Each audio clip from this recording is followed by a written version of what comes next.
Greetings, my fellow YouTubers and everyone out there who's watching. I'm Joel, aka the Big D of Big D's Entertainment Rankings and Reviews, back again with another vid in the series of movies that have come out in a particular year after I had been born. And today we're going to be doing 1993. Now, I only picked 10 flicks. Again, I'm sorry I won't be doing honorable mentions. Because there are some movies I have forgotten about, so I humbly apologize. I might do honorable mentions in future vids though, okay? So here we go. Number 10. This kind of might be an odd choice though. This is a movie that's pretty underrated, but it was an okay hit at the box office, and that movie would be The Good Son, with Macaulay Culkin and Elijah Wood, plus Winnie Crewson, who the following year would be in The Santa Claus, and David Morse. Now, the film's about this young boy who, after the death of his mom, his dad drives him to Maine to stay with his aunt and uncle, and there he meets two cousins. One's a girl and one's a boy, and the two boys get along together since after they had been reintroduced. But unfortunately, his aunt and uncle's son isn't what he appears to be, because he has an evil streak in him, kind of almost like Damien in the Omen series. But I have not seen this movie in years. One of its moments does kind of factually remind me of a sequence from Damien Omen 2 almost, but a little differently though.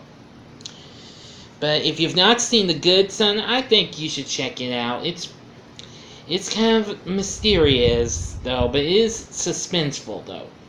Next at number 9, here's another odd choice. This is another underrated animated feature I didn't get a chance to mention about, and that's Happily Ever After. Although it was the last film to be produced by the late great Lou Scheimer and the folks at Filmation, although that studio had closed down 4 years ago, and this movie had been in limbo for some time, and finally New World released it. Though it was a disappointment, despite it had a pretty good all-star cast, which was a continuation of the story of Snow White. Of course, Irene Cara, most of y'all know her from singing Flashdance, What a Feeling, voicing Snow White.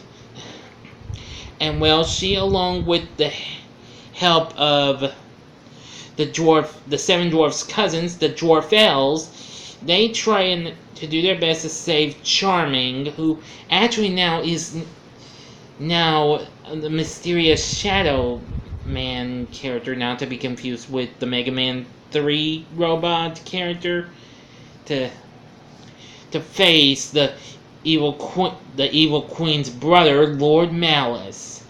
Now it does have a pretty good all-star cast of voiceovers. There's, too many to mention, unfortunately. I haven't seen this in a while. It is on YouTube, though. They actually found a Nintendo game for it, even though there was a Super Nintendo game, but the Nintendo game looked a little bit better and kind of followed the movie a little bit more. But the SNES one kind of, in a way, did too. But I do like it for certain reasons, because it's Filmation. It has good music in some parts, but again, it's got great characters, so it may not be Disney, but hey, it's Filmation. Okay, next at number 8 is Dennis the Menace. Now, I do enjoy this movie, starring Mason Gamble in the title role as Hank Ketchum's mop-top-haired, little troublemaking 5-year-old. Let's see, and also there's Leah Thompson who plays his mom, Alice. I can't remember who plays his dad, Henry, though. There's also Christopher Lloyd, who plays, we don't hear his name in the movie. He plays the villain Switchblade Sam. It's an okay villain. And let's see, we have Joan Plowright as Martha Wilson, and Walter Matthau as Dennis's favorite neighbor, of course, Martha's husband, George Wilson. I gotta say, this is a real crack up. As much as I like the comic strips, I do glimpse at the weekdays sometimes, but not a whole lot. I mostly do the Sunday funnies because they got more panels. But it's pretty funny. Jerry Goldsmith, one of my favorite composers, does a good job on the score. Enough said. It does have a pretty good fun feel to it. I might review it and mention more about it. But back to the countdown. Number 7 is Addams Family Values. Again, this comes to as close to being as good as its predecessor. I do like the performances we were given by Raul Julia, Angelica Houston, Christopher Lloyd as Gomez, Morticia, and Uncle Fester. The rest of the cast, Christina Ricci as Wednesday, and all the other characters are good. Now, forgot the person who plays Debbie in this movie. She's pretty good, but I think some of this movie's got some pretty fun moments, and some that might even scare you a bit. Anyway, again, I'm still looking forward to the new animated Addams Family movie coming up later on this October. I've seen its trailer. It looks good. Yeah. Anyway, next at 6 is Free Willy. Now, I did grow up with this movie, just like I did with Dennis the Menace, and it's a good movie. I like Jesse, great character, and say Randolph is good. All the other characters are good. I mean, and Willie is a great, well, one great character. This big orca whale, yeah.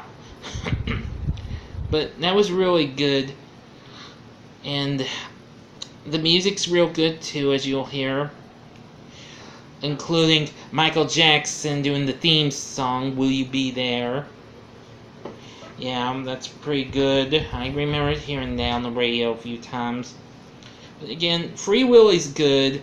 I've seen maybe a little bit of the sequels, but they're not quite as good as this one, though.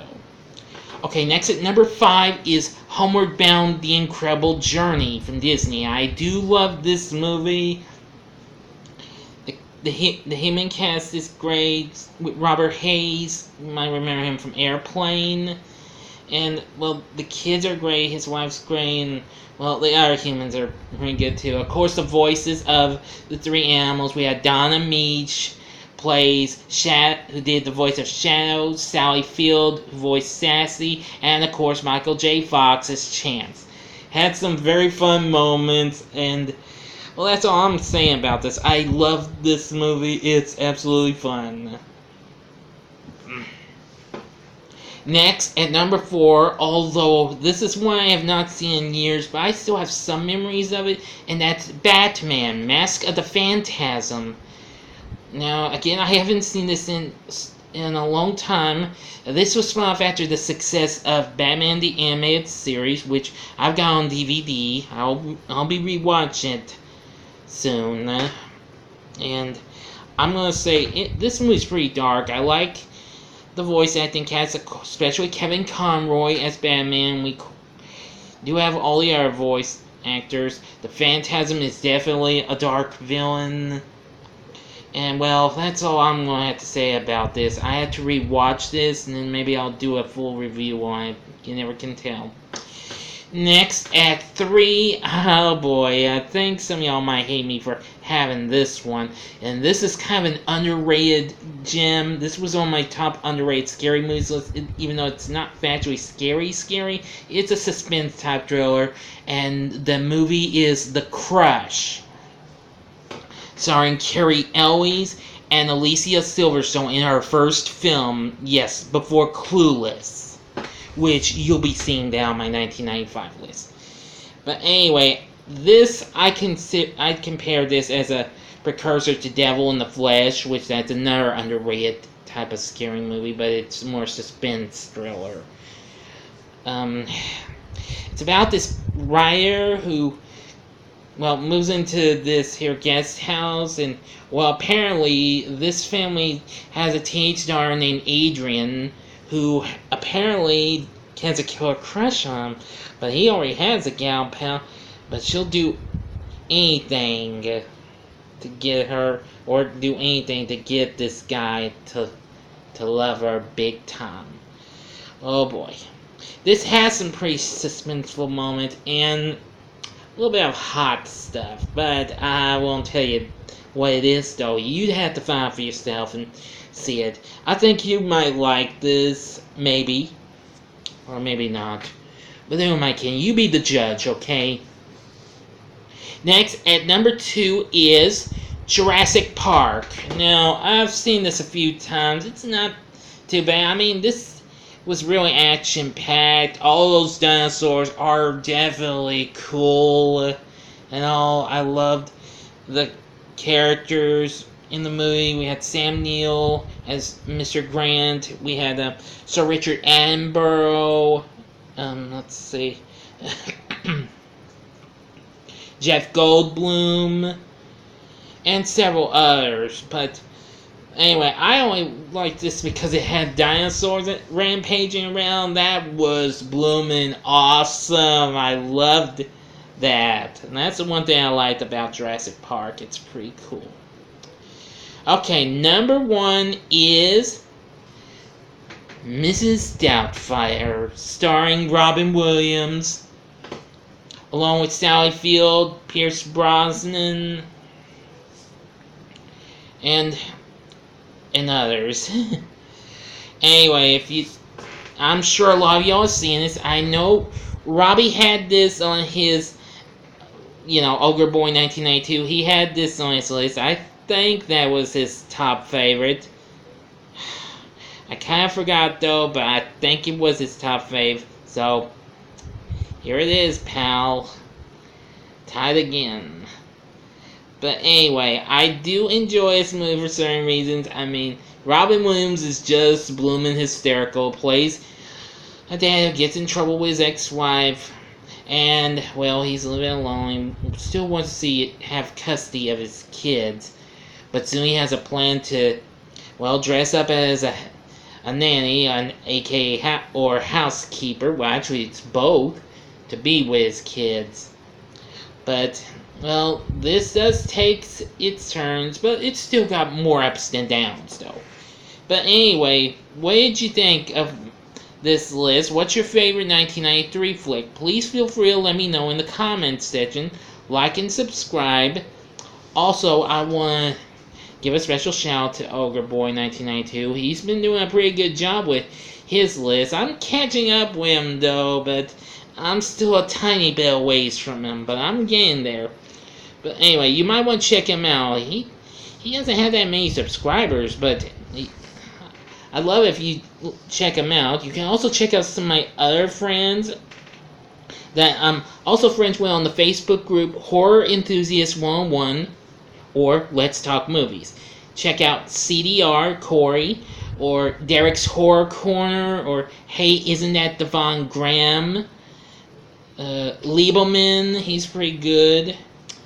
Well, and don't forget my good friend Esley from Entertainment Fanatic Reviews. He's good too. Check him out.